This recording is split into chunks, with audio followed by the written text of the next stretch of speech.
Like I said, this whole village is another world inside a world. Yeah. Because I tell you no lie, this is its own. This is the hood. For me, this is another hood. This is not a hood, because this is like a virtual reality.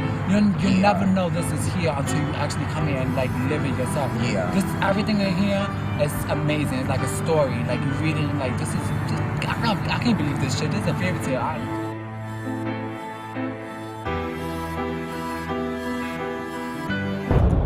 Hi, my name's Elegance Bratton. I'm the director of a documentary entitled Pier, the Life. This is the story of queer and transgender youth of color who come to Manhattan's West Village on Christopher Street in search of a safe place to just be. This is also a personal story. At the age of 16, my mother kicked me out because I was gay. I'm a Jersey boy. And as a Jersey boy, I know if I need to wander and I have no particular place to go, Manhattan is the place I need to be. That night on a New Jersey Transit train, I saw a car full of black gay men, laughing, singing, and having the time of their lives. I decided to follow them, and they led me here, to the Piers, to Christopher Street. Over the next 10 years, I was homeless, yet every time I came to Christopher Street and its piers, somehow I felt as if I was at home. It was made that way. You see, Christopher Street is the most important gay street in the history of gay liberation in the Western world. Here, in the summer of 1969, the Stonewall riots took place. Gays, lesbians, bisexuals, transgendered people, they fought against what they perceived to be unjust policing. Unjust because it was focused on their sexuality and their presentation of their gender. However, that story is often told as a sole contribution of white gay men. In fact, the people who threw the first high heels were two trans women of color, Sylvia Rivera and Marsha P. Johnson. If the story of the white gay male contribution to gay liberation is told in a multi-million-dollar facades and the prestige that comes with living in Manhattan's West Village, then our story is told through the continued active participation in public space by queer and trans youth of color. This is Pier Kids the Life. By day, Christopher Street is home to predominantly white upper middle class population, but as the night falls, Christopher Street becomes home to a transient black street community.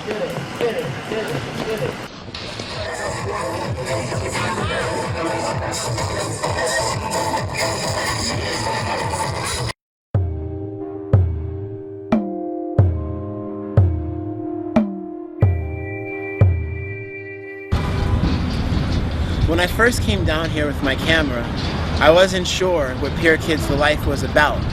I wasn't confident of what I was looking for until I met Deshaun, and he told me. My name is Deshaun Irby. In June of 2009, I became put out of my house. I was reunited with my biological mother, and I came out to her for the first time during being reunited with her, and she put me out immediately. Being out on Christopher Street is a little more than just being out here. This is the pier. This is where the beauty, where the ugly, the drama, this is where everything takes place. This is our home. Like, people say, how you can call this your home? Because everything that happens here, that people who don't have a roof to call a home, everything that happens in a home, a house, a family, it happens here as well, What makes Deshaun so special, what makes his story so meaningful, is that Deshaun is caught up in the day-to-day struggle for survival. For him, the next train ride is not certain, the next meal is not certain, and most importantly, the next place to live, the next home, is not certain.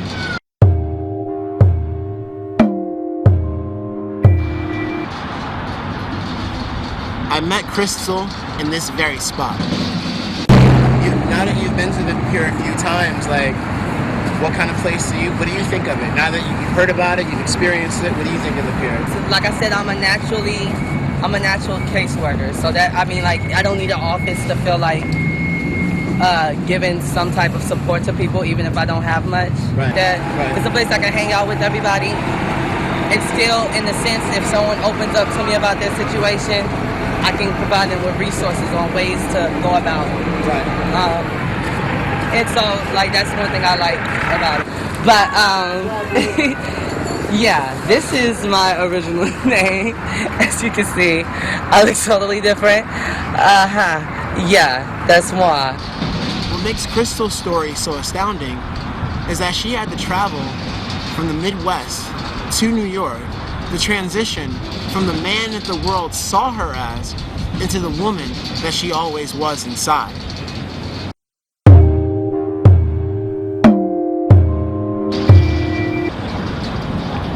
I met Casper here as well.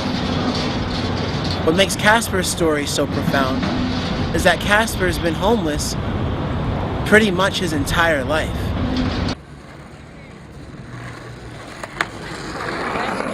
Very good, very good.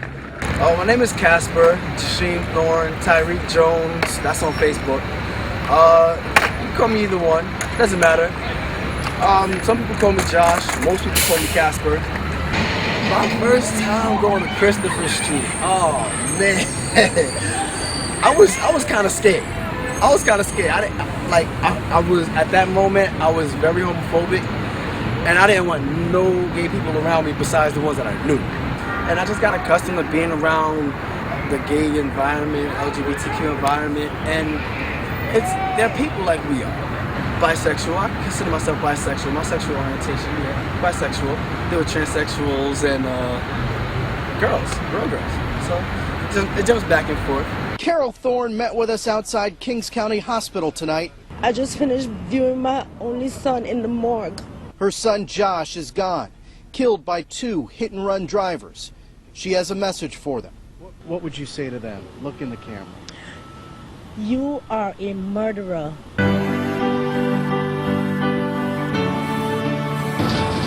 These 3 stories are just a small fraction of the overall story of Pure Kids to Life.